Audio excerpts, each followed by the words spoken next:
कृत्य नरं चैव नरोत्तमं देवीं सरस्वतीं व्यासं ततो जयमुदीरयेत्।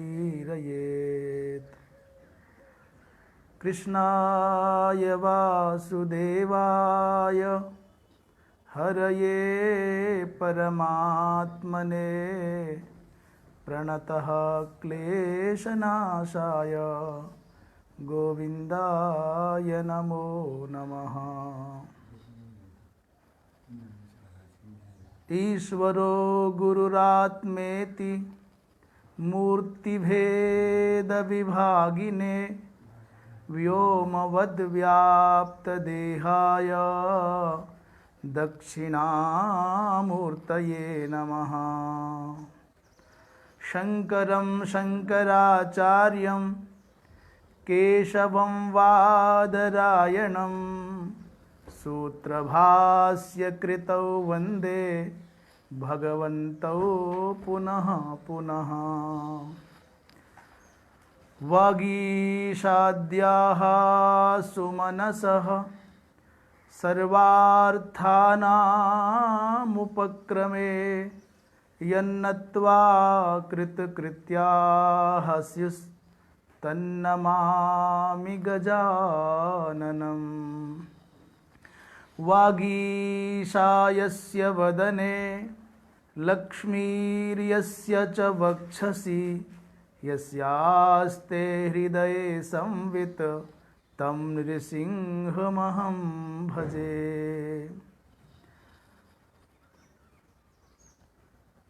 सभी संभ्रांत सुधीजनों का अभिनंदन है और आज भगवद गीता के इस पावन प्रवाह में हम 12वें दिन अवगाहन करने जा रहे हैं। ये गीता विचार 12वें दिन आज प्रवेश कर रहा है। कुछ विषय भाष्य के कारण दुरूह भी होते होंगे, परंतु मुझ आशा है कि सुधी जन उसका भी श्रोत्रेंद्रिय के द्वारा आनंद लेंगे। यद्यपि प्रयत्न करते हैं कि श्लोकार्थ पहले सरलता से स्पष्ट हो जाए और उसके बाद ही भाष्य में प्रवेश करें। मुख्य बात ये कल रह गई, किसी के मन का प्रश्न उदित हुआ। महाराज, कल के प्रसंग में ये बात आई थी कि जब पहले से सब निर्धारित स्क्रिप्ट लिखा गया है, फिल्म बनी हुई है हमारे जीवन की, और वो भी सब हमारे कर्मों के आधार पर ही निर्धारित है, और उसमें रद्दो बदल, कोई फेर बदल, कोई परिवर्तन संभाव्य नहीं है, तो फिर हम ये दान, ये धर्म, ये जप, ये अनुष्ठान क्यों करते हैं? इसका क्या फल है? जबकि संकल्प में बोलते हैं कि अमुक अमुक दोष की निवृत्ति के लिए ये जप कर रहे हैं या दान कर रहे हैं। बात बिल्कुल सत्य है कि जो निर्धारित हो चुका है वही होगा, परंतु ये सामान्य नियम है। अत्यंत विशेष परिस्थितियों में इसमें परिवर्तन भी संभव है, जैसा कि आप और हमने देखा है और जानते भी हैं। 7 चिरजीवियों के अनंतर 8वें चिरजीवी का भी स्मरण किया जाता है, और वो है मार्कंडेय जी महाराज। महर्षि मृकंडू के पुत्र मार्कंडेय जी महाराज को अवस्था बहुत अल्प मिली। जन्म के समय तक जो उम्र अवस्था मिली, वय मिली, आयु मिली, वो बहुत अल्प थी, परंतु उन्होंने सप्तर्षियों के चरणों में वंदना करके दीर्घायुष्य का आशीष प्राप्त कर लिया। तो वो अत्यंत उत्कट पुण्य का परिणाम हुआ, भगवत आराधन का परिणाम हुआ कि सप्तर्षियों के आशीष से इसी जन्म में उन्होंने सुदीर्घ अवस्था को प्राप्त किया।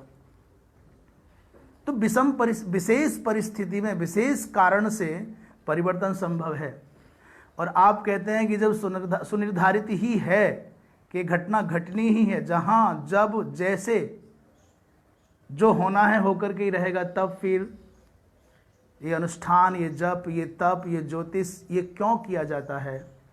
उसका उत्तर बहुत साफ है। जैसे मालूम है कि मेघ छा गए हैं, बादल छा गए हैं, बरसात होनी ही होनी है और कोई भी कारण नहीं है कि बरसात को रोका जा सके, तो बरसात को रोकने का प्रयत्न करना भी नहीं चाहिए, अपितु छत्र लगाया जा सकता है, छाता लगाया जा सकता है, उस समय निकलने से बचा जा सकता है। और निकलना बहुत आवश्यक हो तो हम छाता लेकर के जाते हैं, रेनकोट लेकर के जाते हैं ना।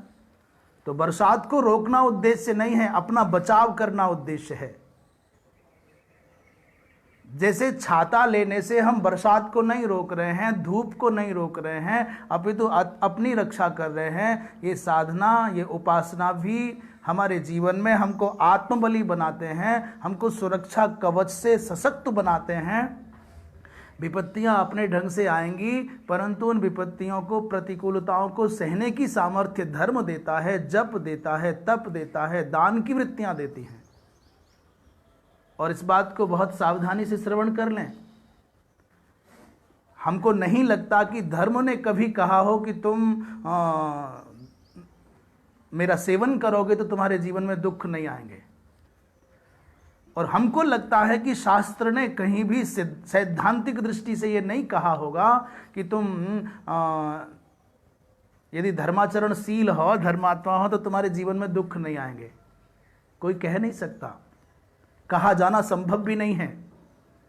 यदि धर्माचरण करने वाले व्यक्ति के जीवन में दुख नहीं आ सकते, तो क्या पांडव धर्माचरणशील नहीं है? अरे बाबा, दुख तो हमारे धैर्य की परीक्षा के लिए आते हैं। ये प्रतिकूलताएं तो हमारे धीरज की परीक्षा के लिए हैं, हमारी श्रद्धा, हमारी निष्ठा की परीक्षा के लिए हैं। जैसे वर्ष भर बालक पढ़ते हैं तो उनकी परीक्षा होती है, और जब उस परीक्षा में उत्तीर्ण हो जाते हैं तो अग्रिम कक्षा में जाते हैं। वैसे ही साधक, भक्त, दानी, तपस्वी, ये जो बहुत समय तक करते रहते हैं, तो इनके जीवन में केवल तपस्या ही रह गई है कि इनके अंदर धैर्य भी आया है।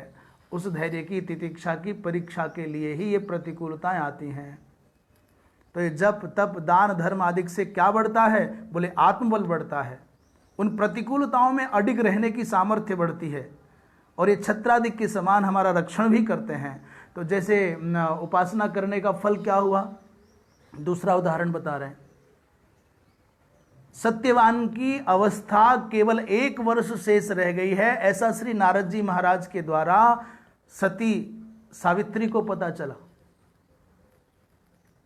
परंतु सावित्री ने विवाह सत्यवान के संग ही किया, सब जानने पर भी।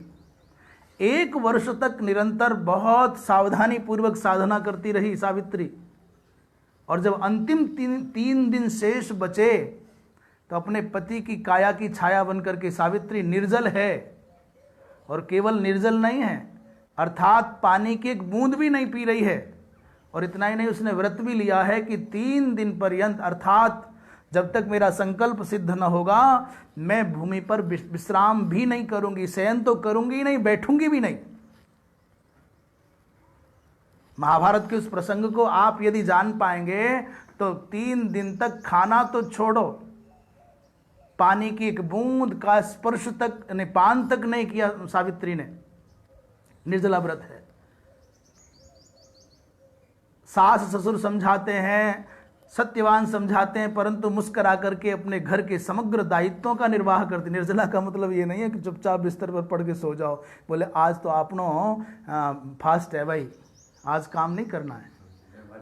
नहीं नहीं, ये नहीं चल सकता। अपने दायित्व से जी चुराना ये व्रत करने का प्रतिफल नहीं है। जैसे अभी हम लोगों पर ऐसे हम अक्सर क्या करते हैं, एकादशी कभी होती है तो जिस विधि से करते हैं उसमें गेट बंद हो जाता है और मिलना जुलना बंद हो जाता है, बोलना चालना बंद हो जाता है।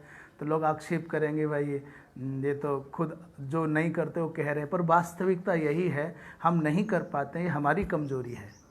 पर धर्म का जो स्वरूप है उसका उपदेश कर देना ये हमारा दायित्व है।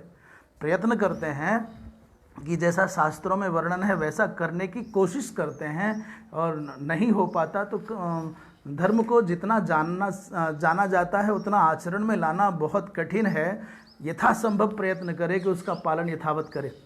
तो सावित्री 3 दिन तक पानी नहीं पी रही है, परंतु ये कोई धौंस नहीं है घर वालों पर, तो आपको पता नहीं आज मेरा व्रत है, मेरे पीछे पड़े हो, वो सारे घर के काम भी करती है। और जब तीसरा दिन आया तो पति जब काष्ठ लेने के लिए वन में जा रहे हैं तो सावित्री साथ जा रही है। माता पिता ने मना किया, सत्यवान ने मना किया कि बेटी तुम दुर्बल हो गई हो, 3 दिन से तुमने विश्राम नहीं किया है, कुछ जल तक नहीं पिया है, मत जाओ। परंतु सावित्री को तो अपना लक्ष्य दिख रहा था। वो सोच गई कि एक पल का भी प्रमाद किया तो मेरे हाथ से ये सौभाग्य, खुशियां उजड़ जाएंगी, छिन जाएंगी। इसलिए अति उत्कट पुण्य के बल से, अपनी तपस्या के बल से सावित्री ने इसी जन्म में अपने पति सत्यवान के जीवन को 400 वर्ष तक के लिए प्राप्त कर लिया। विवश होकर के, सावित्री के वचनों से विवश होकर के यमराज ने अपने कोटे से 400 वर्ष की उम्र दी। अत्यंत उत्कट पुण्य का परिणाम यह होता है कि मृकंडू के पुत्र मार्कंडेय चिरजीवी हो जाते हैं। सावित्री के पति सत्यवान 400 वर्ष की आयु अतिरिक्त प्राप्त कर लेते हैं। ऐसी अत्यंत उत्कट पुण्य के बल पर पूर्व से निर्धारित जीवन की इस यात्रा में परिवर्तन संभव है। अत्यंत उत्कट पाप के परिणाम स्वरूप भी जीवन में परिवर्तन संभव है। इसलिए ऐसा न सोचे कोई कि दान का, धर्म का, पुण्य का, जप का, तप का कोई लाभ नहीं होता है। तो जो कल ये बात आई थी वहां उसका ये समाधान, जो शंका उठाई उसका समाधान दिया। अब आगे चलते हैं कि भाई ये 15वां श्लोक हो गया था ना, ये भी बात बता दी कि यम ही न एते व्यथयंती, जिस पुरुषर्षभ को, जिस पुरुष सिंह को ये शीत उष्ण आदिक, सुख दुख आदिक प्रतिकूलता और अनुकूलता प्रभावित नहीं करते हैं, जो सुख और दुख में सम है, सह अमृतत्वाय कल्पते, वो धीर व्यक्ति अमृतत्व की प्राप्ति करता है। तो गीता जी का अंगी उपदेश है समता में जीना, समत्व को साधना। धीर शब्द का अर्थ धैर्यशाली कहा जाता है। और धीर शब्द का अर्थ कैसे समझें? तो मानो धर्म के स्वरूप को जो जानता है, धर्म के मर्म को जो जानता है, वो धीर हो जाता है, वो धैर्यशाली हो जाता है। क्योंकि धर्म का पहला लक्षण ही धृति माने धैर्य है। अधीर व्यक्ति से ना लोक सिद्ध होगा न परलोक सिद्ध होगा। इसलिए धीर वह है जो अनुकूलता आने पर भी विचलित नहीं होता है, और प्रतिकूलता आने पर तो विचलित होने की कोई बात ही क्या है। जैसे असफलता को पचाना बहुत मुश्किल नहीं है, पर सफलता को पचाना बहुत कठिन है। निर्धनता को पचाना बहुत मुश्किल नहीं है, बेचारा कोई पूछता ही नहीं, कोई देखता नहीं है, उपेक्षा का शिकार होता है गरीब आदमी, तो पचा सकता है रो करके। अधिक से अधिक कहेगा तो किसी निजी व्यक्ति के सामने कह देगा महाराज बिना धन के। मंदिर में जाएगा या एकांत में बैठ करके अपने कर्म को रो लेगा, पच गया। निर्धनता का जो भाव है पच जाएगा, गरीबी की जो पीड़ा है पच जाएगी। पर अमीरी की जो अमीरी का जो नशा है, धनवत्ता की जो मदिरा है, धनोन्मादकता है, उसका पचना बहुत कठिन है। वो पचना महाराज नाचेगा, गाएगा, नचाएगा, गवाएगा, न जाने क्या क्या करेगा। इसलिए गरीब व्यक्ति उत्पाद नहीं कर सकता, वो उत्पाद भी करेगा तो रोटी जुटाने की बात करेगा। पर अमीर आदमी पर, जिस पर धन नहीं पचता है, वो न जाने क्या क्या करेगा। पराजित व्यक्ति चुप होकर के बैठ जाएगा, शर्म के मारे आंखें झुका करके, रो करके, सो करके गुजार लेगा। पर विजेता तो जब तक वह पूरे देश में, दुनिया में अपना डिंडोरा ना पीट दे, तब तक उसे चैन कहाँ है। इसलिए गजब बात यह है, थोड़ा उलट है विचार। पर समझना होगा, फेल व्यक्ति रो करके चुप होकर के जी जाएगा, पर जो अपने आप को उत्तीर्ण माने है उसके तो पांव जमीन पर नहीं पड़ेंगे। इसलिए भूख को पचाना बहुत आसान है। पत्थर उत्थर खाएगा, पानी पिएगा, मिट्टी खाएगा, पत्ते खाएगा, भूख का निर्वाह कर लेगा, पर जो भोजन अधिक खाएगा उसको पचाने में बहुत मुश्किल है। भूख पचाना मुश्किल नहीं है, भोजन पचाना मुश्किल है। इसलिए ये बात भी होगी। आगे कहते हैं जो बहुत महत्वपूर्ण श्लोक है, इस पर भगवान भाष्यकार का विचार भी बहुत पर्याप्त है बहुत सरल श्लोक और उसका अर्थ भी बिल्कुल साफ साफ है, परंतु भाष्य की दृष्टि से, विभिन्न पूर्व पक्ष और उत्तर पक्ष की दृष्टि से यह विचार थोड़ा बढ़ गया है। आए तो आगे इस भगवत गीता के पावन प्रवाह में डुबकी लगाएं। ना सतो विद्यते भावो ना भावो विद्यते सतः उभयोरपि दृष्टोऽन्तस्त्वनयोस्तत्त्वदर्शिभिः। पूर्व उत्थापिका ला रहे हैं कि इतः च शोक मोह वकृत्वा, शोक मोह किए बिना शीतोष्णादि सहनम युक्तम, शीत और उष्ण आदि को सहन करना ठीक ही है। जिससे क्या होगा, उसका उत्तर दे रहे हैं। भाई बहुत साधारण शब्दों में इस श्लोक को समझें और अर्थ करें तो बहुत साफ बात है कि असत पदार्थ की भाव माने सत्ता न विद्यते। जो असत वस्तु है, जो मिथ्या वस्तु है, उसकी तीनों कालों में कभी भी सत्ता नहीं हो सकती।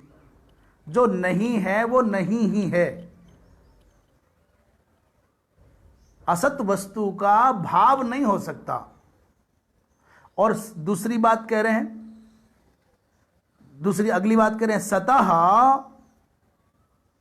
अभावो न विद्यते, और सत वस्तु का अभाव नहीं हो सकता। बहुत साफ बात है। जो असत है, मिथ्या है, काल्पनिक है, वो कभी भी ना थी, न है, न होगी, ये बात। और जो सत है वो पहले भी थी, आज भी है और आगे भी होगी। अब इस बात को थोड़ा सा, पहली वाली जो बात है उलझ गई, नहीं थी, नहीं है, नहीं होगी। इस पक्ष में उदाहरण देते हैं कि एष बंध्या सुतो याति। किसी ने किसी व्यक्ति को जाते हुए देखा कि न देखा, पर भगवान जाने क्या हुआ। उसने कहा देखो बंध्या का पुत्र जा रहा है। ये वदतो व्याघात है, खुद ही बोल रहा है और अपने शब्दों को वो सिद्ध नहीं कर सकता, क्योंकि जो बंध्या है वो पुत्रवती नहीं हो सकती, और जो पुत्रवती है वो बंध्या नहीं हो सकती। बांझ की कोई संतान होगी क्या? और संतान होगी तो बांझ कैसी है? इसलिए एष बंध्या सो, तो कोई जा रहा है तो कह रहे हैं ये बंध्या का पुत्र जा रहा है, जो कि तीनों कालों में कभी संभव नहीं है। ना तो बंध्या का पुत्र पहले था, न बंध्या का पुत्र आज है, और न बंध्या का पुत्र आगे कभी होगा। तो दूसरे ने कहा हाँ हाँ हाँ हाँ, उसने आकाश के पुष्पों को मुकुट के रूप में धारण किया है। हाँ हाँ वही है ना, खपुष्पकृत शेखरः। ख माने आकाश, खपुष्प माने आकाश के पुष्प, और तई आकाश पुष्पै ही कृतः। आकाश के पुष्पों के द्वारा जिसने मुकुट बना करके पहना हुआ है, खपुष्पकृत शेखरः। तीसरे ने कहा कि अरे तुमको नहीं पता है, सस श्रृंग धनुर्धरः। अरे इसके हाथ में धनुष है। पूछा धनुष किसका है? बोले खरगोश के सींगों का बना हुआ धनुष है। तो भला बताओ खरगोश के कहीं सींग होते हैं क्या? न पहले थे, न आज हैं, न आगे होंगे। बंध्या का पुत्र होना संभव नहीं त्रैकाल में, त्रैलोक में।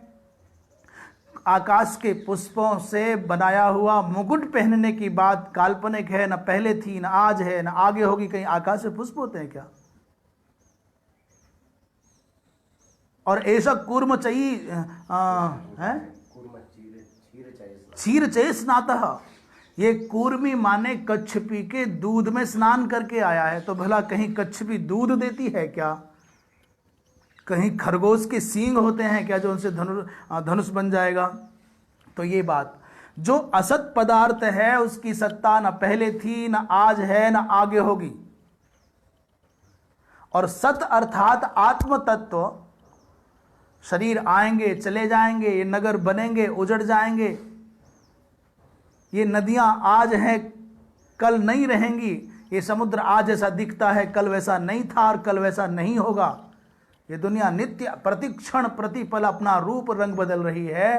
तो जो रूप रंग बदलता है वह असत है, और जो किसी भी परिस्थिति में परिवर्तित नहीं होता है वही सत है। तो पहली बात तो एक पहला अर्थ किया था कि असत वस्तु का भाव नहीं होता, सत्ता नहीं होती। उसमें 4 प्रमाण दे दिए, बंध्या का पुत्र है, आकाश का पुष्प है, खरगोश के सींग हैं और कच्छपी का दूध है। ये थे भी नहीं, है भी नहीं, होंगे भी नहीं। और सत वस्तु की सत तत्व का अभाव नहीं होता कभी। आत्मा, आपका ये जो आत्म संबद्ध शरीर है, ये शरीर रंग बदल रहा है, बचपन जवानी बुढ़ापा देख रहा है, ये बाल काले से सफ़ेद हो जा रहे हैं, परंतु इसके अंदर रहने वाली चेतना भी कभी बच्ची बूढ़ी जवान होती है। ये चेतना भी कभी मरती और जीती है।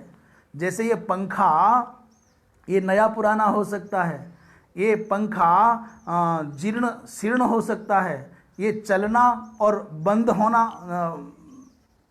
कहा जा सकता है, पर इसके अंदर जो विद्युत अनुस्यूत है वो भी कहीं बूढ़ी जवान होती है क्या? इसलिए 2 बातें, असत वस्तु का भाव नहीं है और सत वस्तु का अभाव नहीं है। तो दूसरा उदाहरण दे रहे हैं, असत वस्तु का मतलब क्या है? अब तक तो कहा कि जो असत है उसका तीनों कालों में भाव नहीं होगा। अब दूसरी परिभाषा कर रहे हैं। मान लीजिए कि जो असत वस्तु है उसे कैसे जाने कि असत है? तो बहुत सीधी, बहुत साफ परिभाषा, बिल्कुल सरल, आपके और हमारे मतलब की। जो बदल रहा है वो असत है, जो कभी था और कभी नहीं था, एक समय रहे एक समय ना रहे, वो असत है। जिसमें भी परिवर्तन, बहुत बिल्कुल साफ सुथरी परिभाषा है, शास्त्रनिष्ठ भी है और व्यवहार बोध्य भी है। जो बदल रहा है वो असत है। अब इस सूत्र को, इस पैमाने को दुनिया में कहीं घटाओ, जहां जहां ये बदलाव दिखता है वहां वहां समझ लेना ये मिथ्या है, ये काल्पनिक है, ये असत है। और जहां परिवर्तन नहीं दिखता, इसलिए सत की परिभाषा करते हुए वेदांतियों ने कहा है त्रिकालाबाध्यत्वम सत्यत्वम, जो तीनों कालों में अबाध रहे। जैसे वो घटित होगा केवल ब्रह्म पर, वो घटित होगा केवल आत्मा पर, क्योंकि आत्मसत्वा आत्म वेदम सर्वम, ये जो कुछ दिख रहा है सब आत्मा ही है, या ब्रह्म पद से कहो या आत्मा पद से कहो, बात एक ही है। वो चित्त पद से कहो चाहे, ये नहीं बदलता है, सब बदल जाएगा, पर ये इस पर बदलाव का कोई प्रभाव नहीं होता। सब घटते बढ़ते हैं पर इसमें कोई घटाव बढ़ाव नहीं होता। इस बात को आगे भी स्पष्ट करेंगे। तो असत की परिभाषा करते हुए कहा कि जिसमें परिवर्तन होता है वो असत है। अब आप चाहे परिवारों पर, शरीर पर, मकान पर, बाजारों पर, ये नगरों पर, महानगरों पर, पहाड़ों पर, समुद्रों पर, जहाँ तक तुम्हारी दृष्टि जाएगी आप कहोगे नहीं 10 साल पहले ऐसा नहीं था, ये तो बहुत बदल गया। एक बात बड़ी विचित्र है कि भगवान की सुंदरता कभी बढ़ती नहीं है। भगवान की सुंदरता कभी बढ़ती नहीं है और भगवान भी बिल्कुल भी बढ़ते नहीं हैं। किसी ने कहा भाई ये बेतुकी बात कहाँ से आ गई कि भगवान की सुंदरता बढ़ती नहीं है, भगवान बढ़ते नहीं है, भगवान तो करोड़ों साल पहले जितने उतने।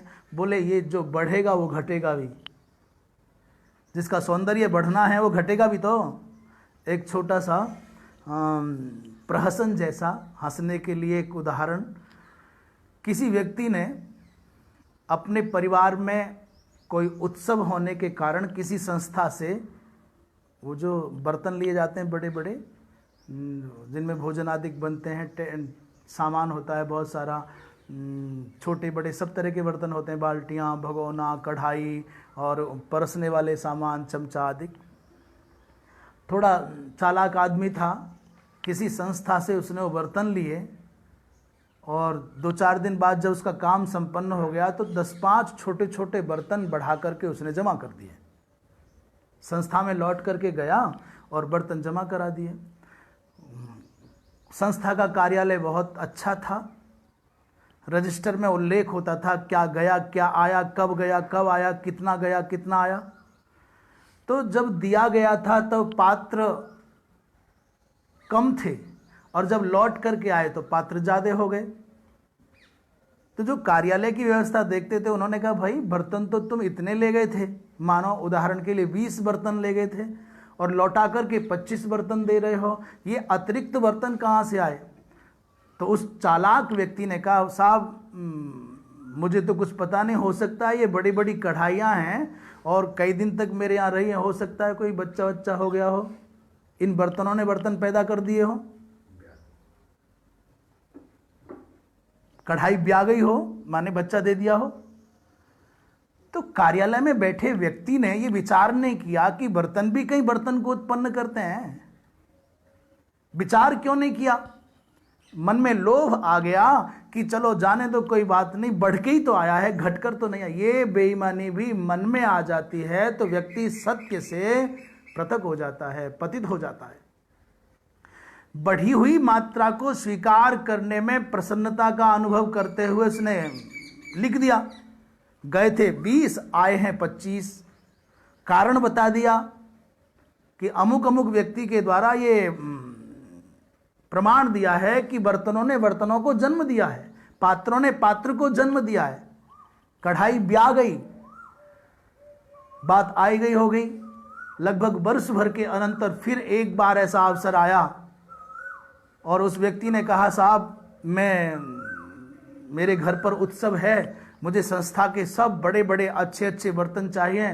तो चूंकि इसका इतिहास अच्छा था, गुडविल थी, लोगों को मालूम था कि ये बड़ा संस्था का हितैषी है, पहले 20 ले गया था, 25 करके दिए हैं, इसलिए बढ़िया बढ़िया पीतल के, तांबे के और भी जो बड़े बड़े शानदार शानदार पात्र थे, बहुत वर्षों से जो संस्था ने एकत्रित किए थे, वो सब निकाल करके दे दिए और उल्लेख कर दिया इतने इतने बर्तन दिए गए, इतने इतने पात्र दिए गए, उसके खाते में लिख दिया।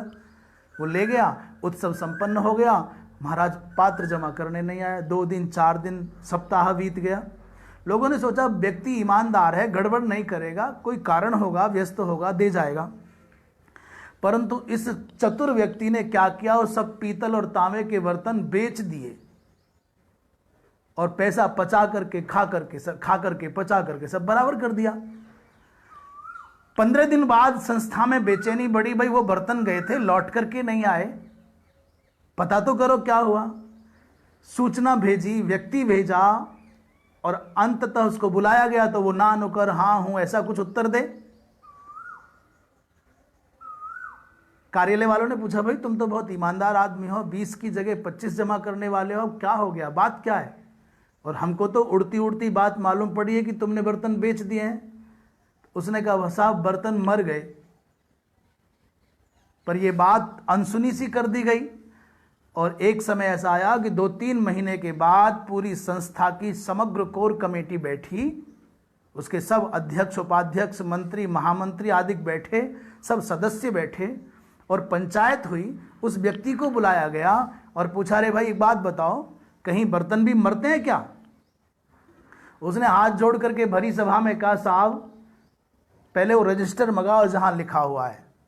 वो रजिस्टर मंगाया गया और वहां देखा कि पहले 20 की जगह 25 बर्तन जमा किए गए, उसमें लिखा था कि बर्तनों ने बर्तनों को जन्म दिया है, बड़ी बड़ी कढ़ाइयां, उनसे बच्चा हो गए, इसलिए बर्तन बढ़ करके आए। बोले साहब आपके रजिस्टर के अनुसार मेरे यहाँ गए हुए आपके बर्तन यदि जन्म ले सकते हैं, बढ़ सकते हैं, तो फिर जो जन्म लेता है वो तो मरता है, तो मर नहीं सकते क्या? इसलिए आपकी वो बड़ी बड़ी बूढ़ी बूढ़ी कढ़ाइयाँ, वो बड़े बड़े पीतल के बूढ़े भगोने सब मर गए। जो पैदा होगा उसको मरना पड़ेगा, जो बढ़ेगा उसको घटना पड़ेगा, जो चढ़ेगा उसको उतरना पड़ेगा, जो मिलेगा उसको बिछुड़ना पड़ेगा। इस संसार का जो सार है वो केवल 4 शब्दों में। हर संयोग का, हर मिलन का परिणाम है वियोग, विरह, अलग होना। तुम जिससे मिले हो, जिस दिन मिलते हो, उसी दिन निर्णय कर लो कि एक दिन तुमको हटना पड़ेगा। तो इसलिए परिपक्वता पूर्वक मिलन को पचाओ, जिससे कि बिछुड़ने में आपको रोना ना पड़े। आप उन्नतियां कर रहे हैं, पतनांतः समुच्छ्रयाः, जितनी भी उठाव हैं, ऊंचाइयां हैं, उन्नतियां हैं, सबका परिणाम है गिरना पड़ेगा, आपको नीचे आना पड़ेगा। जितने भी जीवन है, जन्म है, सबका परिणाम मृत्यु है। और संयोगाः विप्रयोगान्ता पतनांतः समुच्छ्रयाः। ऊपर चढ़ोगे, नीचे उतरना पड़ेगा। उन्नति आपने देखी तो अवनति कौन देखेगा?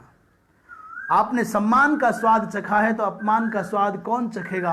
आपने लाभ का प्रसाद पाया है तो हानि कौन पचाएगा? ये संयोग के साथ वियोग, जन्म के साथ मृत्यु, उन्नति के साथ अवनति, ये सुनिश्चित है, होना ही होना है। तो ये जो कहा कि भगवान की सुंदरता बढ़ी नहीं, अर्थात यथावत रही, क्योंकि बढ़ती तो घटने का भय रहता। इसलिए प्रेम को भी बढ़ना नहीं चाहिए। ये प्रेम बढ़ रहा है, ये बढ़ना क्या है? जैसे समुद्र अपनी बेला का अतिक्रमण नहीं करता, अपने तटों का अतिक्रमण नहीं करता, करे तो हानि है। ऐसे ही तो 2 बात, असत वस्तु की सत्ता नहीं है और सत वस्तु का अभाव नहीं हो सकता। पूछा भाई क्या ये जो बात कह रहे हो इसमें कोई प्रमाण है? बोले हाँ। दूसरी बात कह रहे हैं,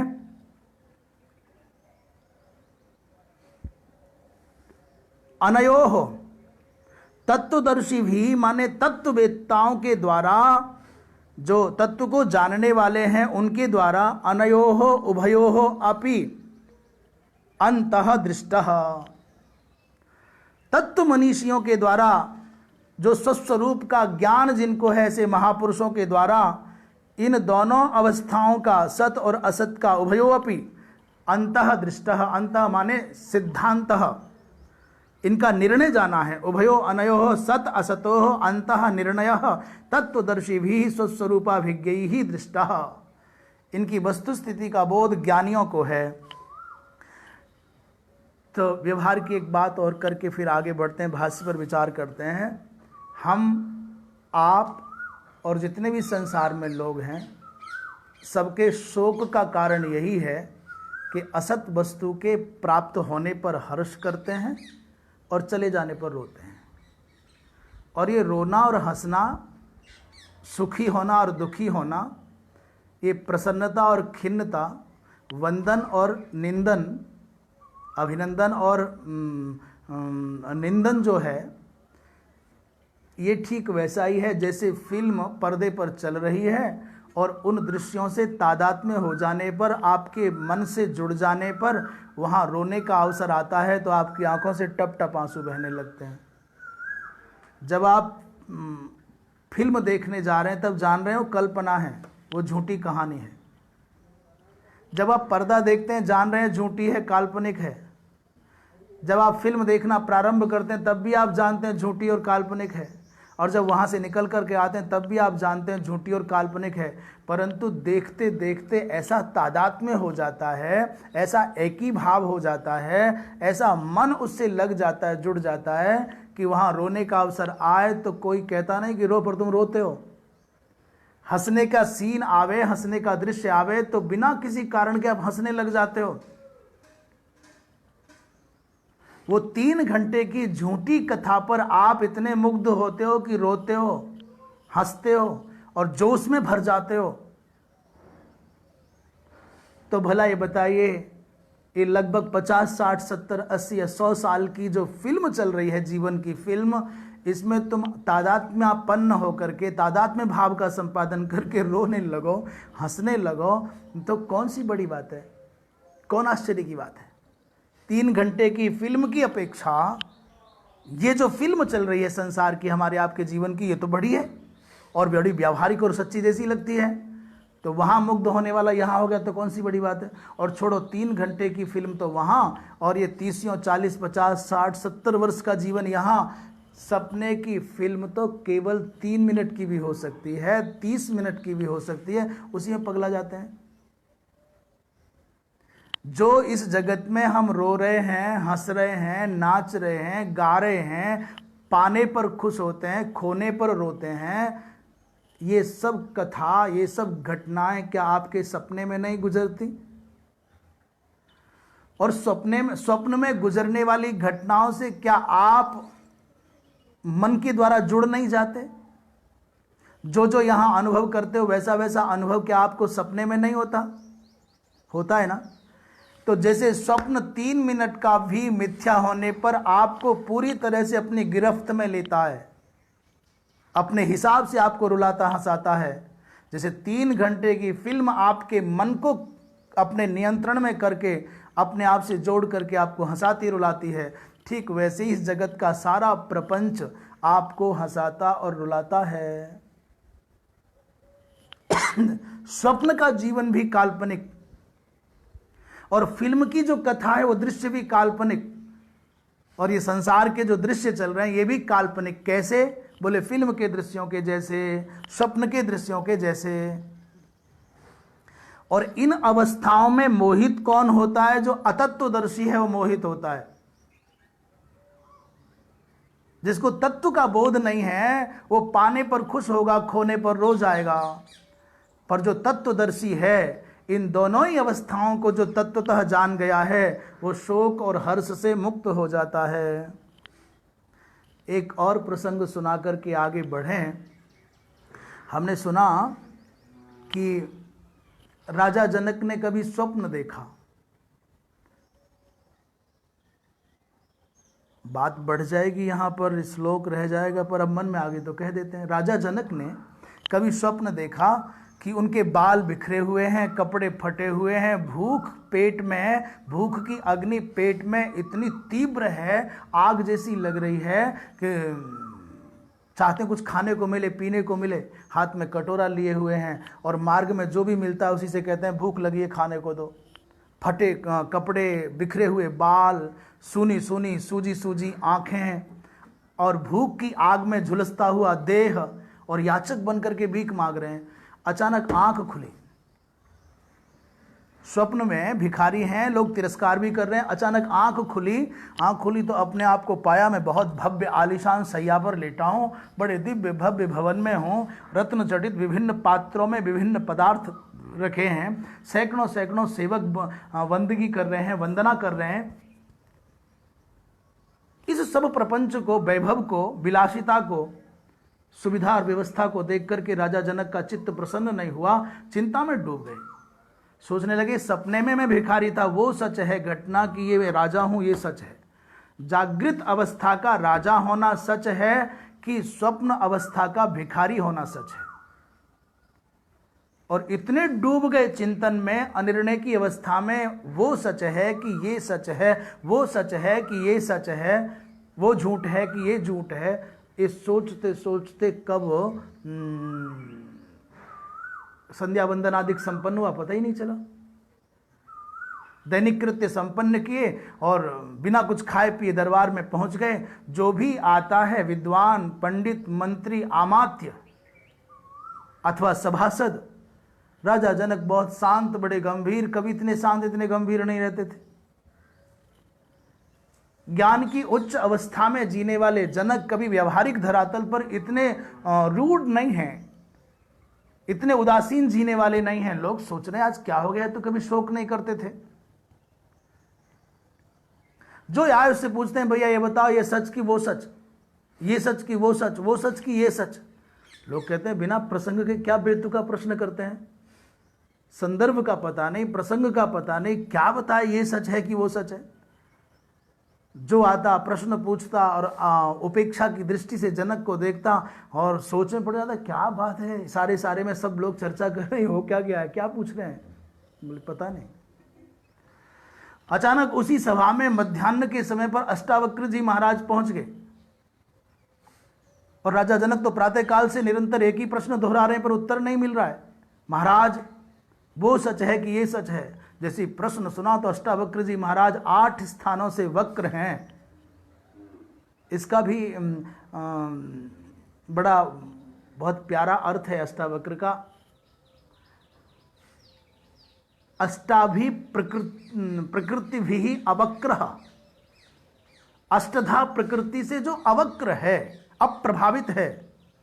भूमिरापो नलो वायो खम मनो बुद्धि रेव च, ये जो अष्टधा प्रकृति है, भिन्ना प्रकृति अष्टधा, इससे जो अप्रभावित है, नित्य शुद्ध बुद्ध चैतन्य स्वरूप जो है वो अष्टावक्र है। विशुद्ध आत्म तत्व का नाम अष्टावक्र है। इसलिए अष्टावक्र जी महाराज 8 अंग शरीर की दृष्टि से, देह दृष्टि से 8 स्थानों से वक्र हैं और दिव्य दृष्टि से उनका अभाव है।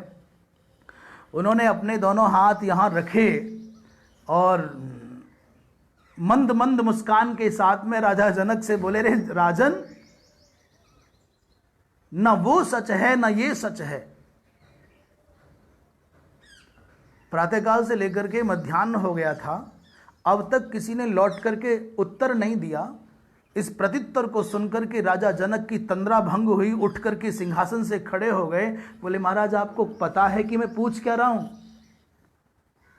अब तक किसी ने उत्तर तक नहीं दिया है, आंखें तक नहीं मिलाई हैं, और आप बड़े विश्वास के साथ में कह रहे हो ना वो सच है ना ये सच है, कुछ मालूम है पूछ क्या रहा हूं? तो राजा जनक के इस प्रश्न को सुनकर के अष्टावक्र जी महाराज ने कहा, राजन मैं तो ये भी जानता हूं, इस समय तुम क्या सोच रहे हो?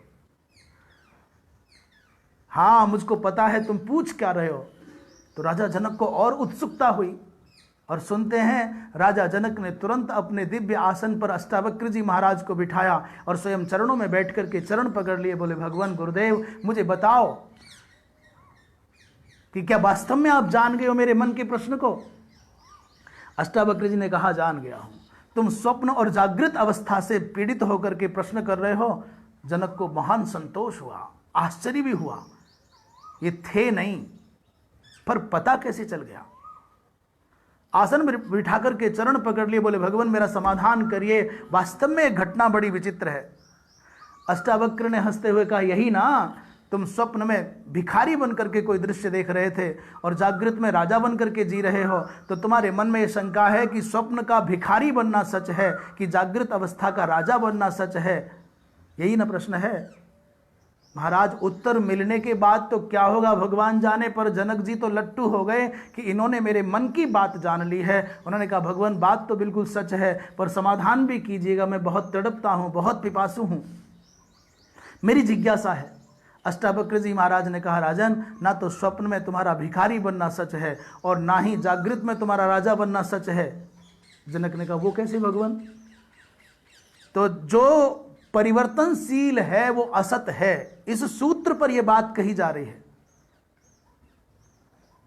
जो कभी हो कभी न हो, ऐसा जो भी है वो असत है।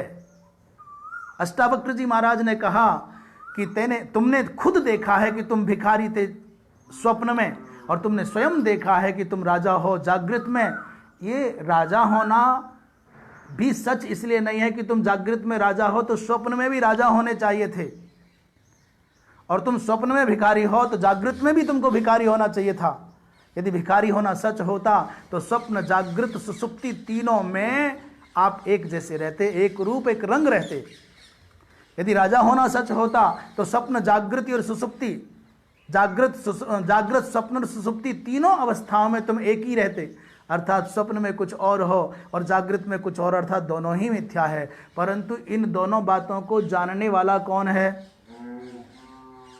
तुम सपने में भिखारी हो, जागृत में राजा हो, इस बात को देखा किसने? जिसने इस बात को देखा है, जिसने इस बात को जाना है, उसको पकड़ लीजिए, वो वास्तव में सत्य है। वो स्वप्न में भी तुम्हारे साथ, वो स्वप्न में भी मौजूद था और जागृत में भी मौजूद है, वही सत्य है। बाकी इसके अलावा सब असत्य है। राजन जो भी बदल रहा है वो मिथ्या है, काल्पनिक है, असत है।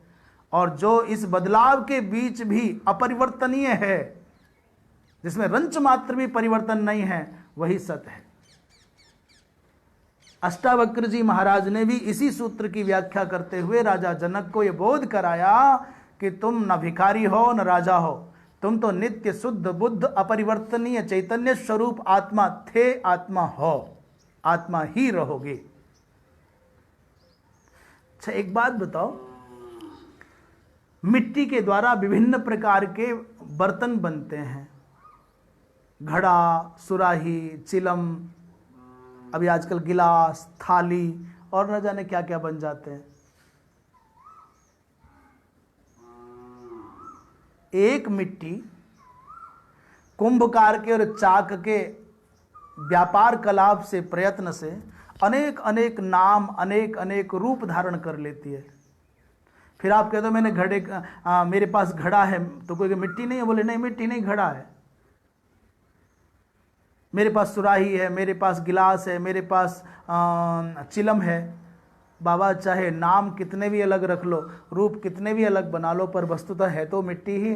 जैसे एक ही मिट्टी अनेक नामों और रूपों में विभाजित होकर के पृथक पृथक जैसी लगती है, वैसे ही एक ही चैतन्य सत्ता विभिन्न विभिन्न नामों और रूपों में विभाजित होकर के ये अनेक जैसी लगती है, पर वस्तुतः है तो एक ही। वो काष्ठ भिन्न हो सकते हैं, छोटे बड़े हो सकते हैं, चंदन और नीम के हो सकते हैं, वो टेढ़े और सीधे हो सकते हैं, वो गीले और सूखे हो सकते हैं, परंतु इन सब के अंदर रहने वाली अग्नि टेढ़ी मेढ़ी गीली सूखी नहीं है। काष्ठ की भिन्नता से जैसे अग्नि की भिन्नता नहीं हो सकती सिद्ध, जैसे पात्र की भिन्नता से, नाम और रूप की भिन्नता से मिट्टी भिन्न नहीं हो सकती, ऐसे ही आत्म तत्व भी इस जगत की विविधता में भासित होता हुआ भी विविध नहीं है। अनेकत्व में एकत्व की भावना जीव दृष्टिया संभव है, चेतना दृष्टिया संभव है। तो अब भाष्य पर थोड़ा विचार कर लेते हैं। भगवान भाष्यकार कह रहे हैं, नासतः माने अविद्यमानस्य शीतोष्णादेः सकारणस्य न विद्यते नास्ति भावो भवनम अस्तिता। जो असत माने जो अविद्यमान है, जिसे कभी शीत कभी उष्ण, आजकल गर्मी पड़ रही है पर ये जनवरी के महीने में नहीं होती। जो दिसंबर और जनवरी के महीने में शीत होता है वो अब नहीं है, तो कभी होना कभी ना होना। और इनके जो कारण हैं, किसके कारण वो सर्दी पड़ती है, किसके कारण वो गर्मी पड़ती है, भैया इन सब का अस्तित्व ही नहीं है। नास्ति भावो माने भवनम, भवनम माने अस्तिता। पूछा भाई क्या प्रमाण है कि नहीं है? बोले जब तुम शीत और उष्ण आदि को और इनके कारण को प्रमाण की कसौटी पर कस करके देखोगे, प्रमाणई ही निरूप्यमानम, तुम प्रमाण की कसौटी पर कस करके देखोगे तो वस्तु संभव ही नहीं है, ये मिलेगा ही नहीं।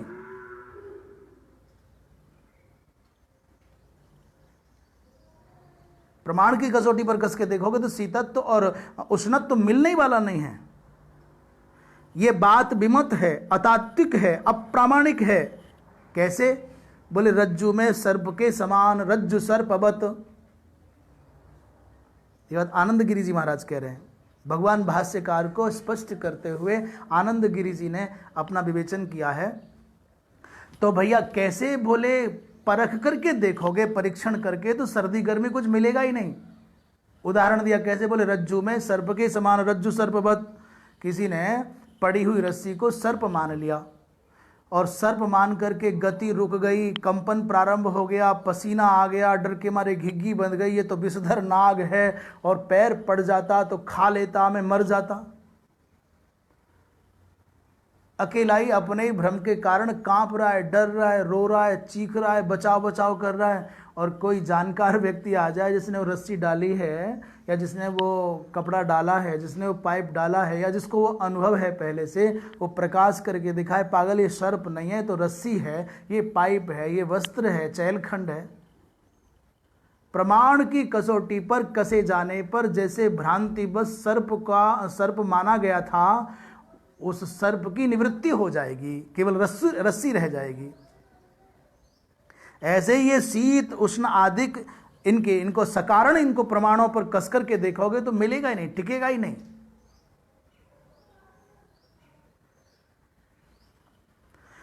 बोले कारण क्या है नहीं होने का? बोले विकारो ही सही, विकार है, ये विकृति है। और जो विकार है, विकारः च विकारश्च व्यभिचरति, जो विकार है वो बदलता है, और जो बदलता है वो विकार है, और जो विकार है उसकी सत्ता नहीं है। जैसे घटादि संस्थानम चक्षुषा निरूप्यमाणम मृद व्यतिरेकेण अनुपलब्धेः असत, उदाहरण दे रहे हैं। यथा माने जैसे घटादि संस्थान को अपने आंखों से आप देखते हो, चक्षु के द्वारा, नेत्र के द्वारा घट को देखते हो, तो घट को गौर से देखोगे और गौर से देखोगे, आप कहोगे कपालद्वय का संयोग कंबुक ग्रीवादिमान घट है। दो कपालों के जोड़ने से घट बना है। और कपाल किससे बना है? बोले चाक पर डाली गई गीली मिट्टी से। वो गीली मिट्टी कहाँ से आई? बोले कुंभकार के घर से। वो कुंभकार के घर मिट्टी कहाँ से आई? बोले धरती के किसी कोने से। तो जैसे घट को विवेक पूर्वक, विचार पूर्वक देखोगे तो वहां मिट्टी के सिवा कुछ नहीं मिलेगा। मृद व्यतिरेकेण अनुपलब्धे अस्मादेव असत, तो घट असत हो गया। ऐसी सर्दी गर्मी भी आप कितना भी तोल करके परीक्षण करके देखोगे असत निकलेगा। तथा सर्वो विकारः कारण व्यतिरेकेण अनुपलब्धेः तस्मात् एव असत। उसी प्रकार केवल घड़ा तो उदाहरण दिया है, संसार में जितने भी विकार हैं, वो शरीर के विकार, बचपन, जवानी, बुढ़ापा हो, या संसार के विकार हों, या मिट्टी के विकार हों, या लोहे के विकार हों, या स्वर्ण के विकार हों, ये जितने भी संसार में विकार हैं वो सब के सब अपने कारण से रहित होकर के दिख नहीं सकते, मिल नहीं सकते। सोने के बिना स्वर्णालंकार मिल नहीं सकते, मिट्टी के बिना मिट्टी के पात्र मिल नहीं सकते, आत्म तत्व की सत्ता के बिना देहादिक के ये बचपन, जवानी, कौमार्यादिक मिल नहीं सकते। कारण से रहित होकर के इनकी उपलब्धि संभव नहीं है, इसलिए असत हैं। यत् सत्वाद मृषैव भाति सकलम रज्जौ यथाहेर भ्रमः। कलि पावनावतार समन्वय के परमाचार्य महात्मा श्री तुलसीदास जी महाराज कहते हैं, यत् सत्वात्, यत् माने यस्य परमात्मनः सत्य सत्ता या प्रभावेण, यत् सत्वात्, ये अमृषैव भाति सकलम, यद्यपि है तो परमात्मा सत्ता के आश्रय से दिख रहा है, पर अमृषावत भा रहा है, जैसे रज्जु में सर्प की भ्रांति हो रही है। यत् सत्वात् अमृषैव भाति, मृषा माने झूठा और अमृषा माने सच्चा। अमृषा एव भाति माने सच्चा, जैसा लगता है जगत। इसी बात को सिद्ध करते हुए बाबा तुलसीदास जी महाराज कह रहे हैं, अष्टावक्र जी महाराज भी यही कह रहे हैं। तो कह रहे जन्म प्रध्वंसाभ्याम प्राक और ऊर्ध्वंच अनुपलब्धे है, और भी ठोस बात कह दी। ये जन्म और प्रध्वंस दो शब्दों का प्रयोग किया, जन्म च प्रध्वंसश्च इति जन्म प्रध्वंसौ ताभ्याम जन्म प्रध्वंसाभ्याम। तो जन्म और प्रध्वंस अर्थात जन्म पैदा होना, उत्पन्न होना, और प्रध्वंस माने नष्ट होना। जन्म का मतलब बनना और प्रध्वंस माने नष्ट होना। प्रमाण दे रहे हैं भाई, क्यों ऐसा लग रहा है कि ये सब असत है? कि जन्म से पहले, जन्मना प्राक और प्रध्वंसात ऊर्ध्वम, जन्म से पहले और प्रध्वंस माने विनाश के बाद में ये प्राप्त नहीं होते। और याद रखना, जो जन्म से पहले और मरने के बाद ना मिले वह सत है, और जो जन्म से पहले भी हो और मरने के बाद भी हो वही सत है। जैसे आत्म तत्व तुम्हारे इस दैहिक जन्म से पहले भी था और तुम्हारे इस दैहिक जन्म के बाद भी है, और तुम्हारे इस दैहिक सत्ता के नष्ट होने पर भी वो रहेगा। इसलिए आत्म तत्व ही सत है। जो कभी पैदा हो कभी मरे, जो बने और बिगड़े वो असत है। प्रश्न कर रहे हैं, पूर्व पक्ष उठा करके ला रहे हैं कि मृदादि कारणस्य और तत्कारणस्य च और तत्कारण व्यतिरेकेण अनुपलब्धे असत्वम और तत् असत्वे च सर्वाभाव प्रसंग इति चेत। प्रश्न किया, आप कह रहे हो भाई घड़ा के लिए मिट्टी कारण है। ये प्रसंग भी तो शास्त्रीय दृष्टि से बहुत रोचक भी है और गंभीर भी है। ये मिट्टी किसके लिए कारण है? बोले घड़ा के लिए। बिना कारण के कार्य हो नहीं सकता, अर्थात कार्य माने घट और कारण माने मिट्टी। कारण के बिना कार्य की उत्पत्ति संभव नहीं है। तत्सत्वे तत्सत्वम अन्वयः, ये अन्वय है, अर्थात कारण सत्वे कारण सत्वम कारण सत्वे कार्य सत्वम अन्वयः, कारण के रहने पर कार्य रहता है, ये अन्वय है। तो अभी तत्सत्वे तत्सत्वम कहा और उसको भी नहीं समझ पाए तो स्पष्ट किया थोड़ा, कारण सत्वे कार्य सत्वम अन्वयः, ये बात भी समझ में तो नहीं आई। जो नहीं जानते कार्य क्या है कारण क्या है, तत्शब्द से यहाँ क्या ग्राह्य है, उनके लिए और स्पष्ट कर दें। तत्सत्वे माने कारण सत्वे, तत्सत्वम माने कार्य सत्वम अन्वय, उसी को स्पष्ट कर दें कि कारण सत्वे माने मृत्तिका सत्वे, कार्य सत्वम माने घट सत्वम अन्वय, मृत्तिका के रहने पर घड़े का होना ये अन्वय, ये कार्य कारण भाव संबंध है। कह रहे मिट्टी कारण किसके लिए? घट के लिए। तो कारणभूत जो मिट्टी है उसका कारण कौन है? बोले पृथ्वी। उसका कारण कौन है? प्रकृति। अब आप जब निरंतर ऐसे मृदादि कारणस्य तत्कारणस्य च तत्कारण व्यतिरेकेण अनुपलब्धे, आप कहोगे भाई घड़े की उत्पत्ति नहीं हो सकती मिट्टी के बिना, मिट्टी की उत्पत्ति हो नहीं सकती पृथ्वी के बिना, पृथ्वी प्राप्त नहीं हो सकता पंचभूतात्मक अंगभूत जिससे जन्म हुआ है प्रकृति के बिना, अहम के बिना, अहम को नहीं मिलेगा महत के बिना, महत नहीं मिलेगा प्रकृति के बिना। तो ये तो आपके यहाँ पर एक अनवस्था प्रसंग हो जाएगा, सर्वाभाव प्रसंग हो जाएगा। अंततः आपको यही कहना पड़ेगा कहीं कुछ नहीं, सबका अभाव ही है, सब वस्तुओं के अभाव का प्रसंग हो जाएगा। तब कैसे समाधान करोगे? उत्तर दे रहे हैं ना, नहीं ऐसा नहीं है। सर्वत्र बुद्धि द्वयोपलब्धे है, सतबुद्धि ही असत बुद्धिश्च। ये बहुत अच्छे शास्त्रार्थ की, शास्त्र विचार की प्रक्रिया है और इसको और सुगमता से समझा जा सकता है कि पूर्व पक्ष कोई और बोले, उत्तर पक्ष कोई और बोले, तो श्रोता को, जो पाठक है उसको बड़ी सहजता से उसका अवगमन हो जाएगा। इसलिए मन में भ्रम नहीं रखना। पहला प्रश्न ये हुआ कि यदि तुम अभाव की बात ही करते रहोगे, इसका अभाव उसमें, इसका अभाव उसमें, और कारण के व्यतिरिक्त कुछ मिलता नहीं, तब तो ये अनवस्था प्रसंग हो गया। फिर तो सब वस्तुओं का अभाव सिद्ध हो जाए कि नहीं नहीं ऐसा नहीं हो सकता। उत्तर दे रहे हैं क्यों? बोले सभी जगह दो बुद्धियों की उपलब्धि होती है, एक का नाम है सतबुद्धि और दूसरी का नाम असतबुद्धि है। सद्बुद्धि और असद्बुद्धि। और उत्तर दे रहे हैं कि यद विषया बुद्धि न व्यभिचरति तत्सत, जो बुद्धि व्यभिचरित ना हो, परिवर्तित ना हो, बदलती ना हो, वो सत है।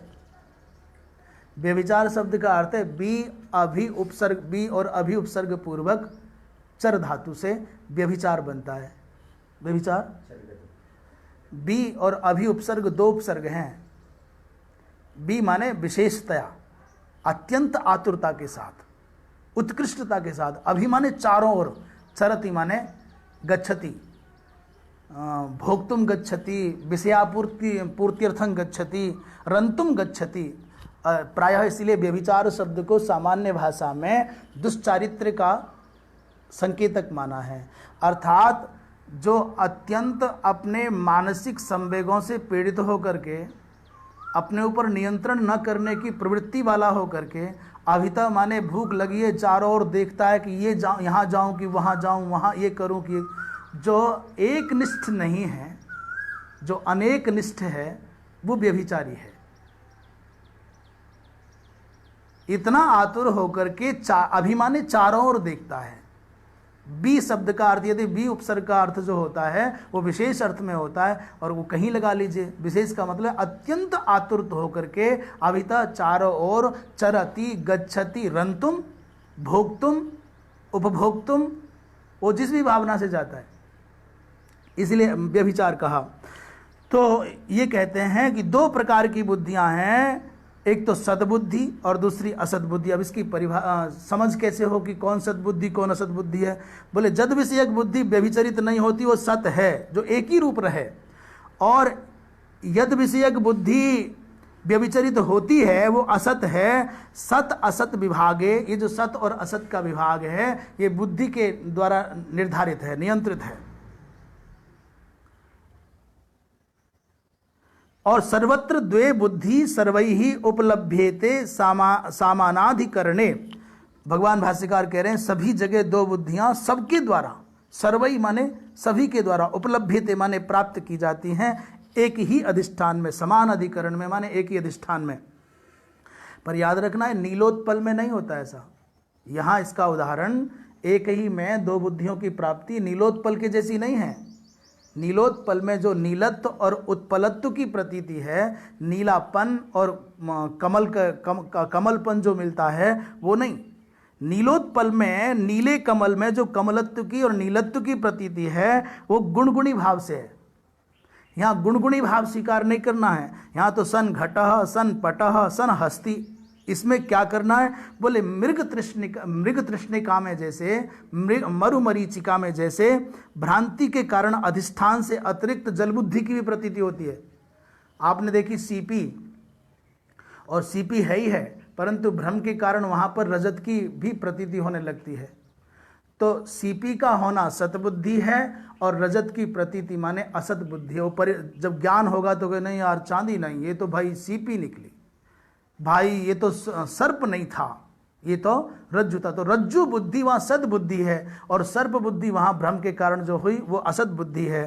तो तयोः बुद्धयो घटादि बुद्धि व्यभिचरति तथा च दर्शितम न तो सद्बुद्धि। ये सन घटः सन पटः, ये घड़ा है, ये कपड़ा है, ये हाथी है, इनमें दोनों बुद्धियों में घटादि बुद्धि बदलती रहती है, व्यभिचरित होती है।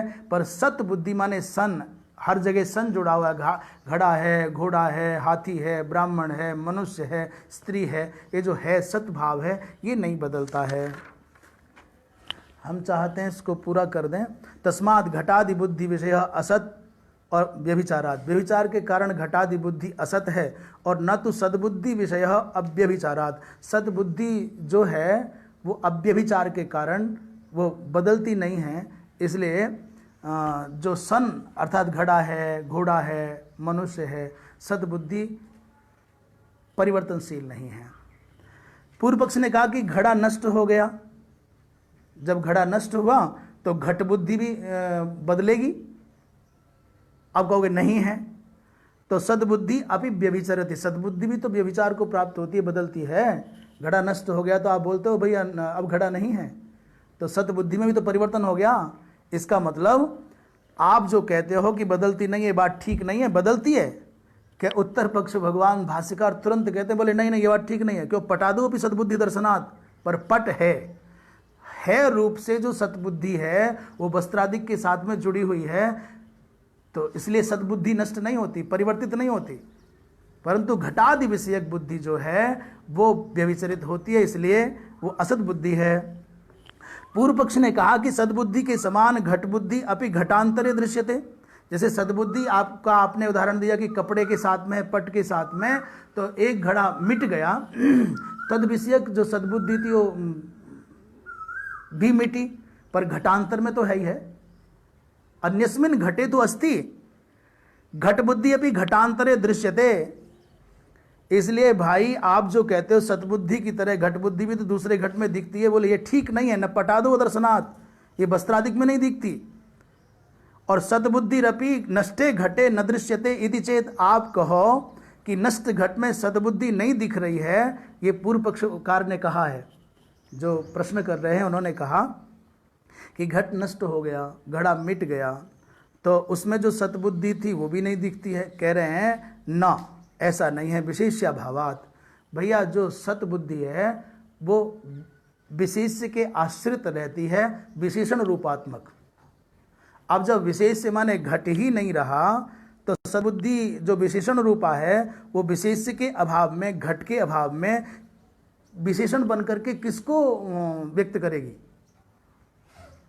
सतबुद्धि विशेषण के भाव से रहती है, विशेष में रहती है, और विशेष रूप घट मिट गया तब कैसे करें, किसको विषय बनावे सद्बुद्धि।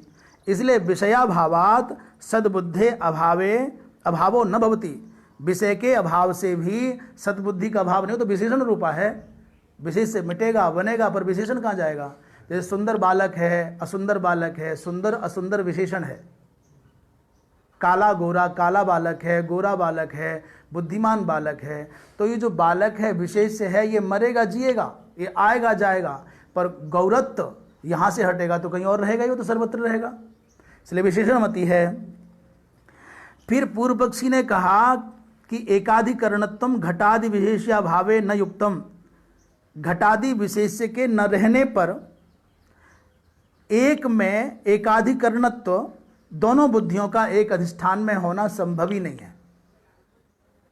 जब विशेष ही नहीं रहा तो एकाधिकरणत्व कैसे रहेगा।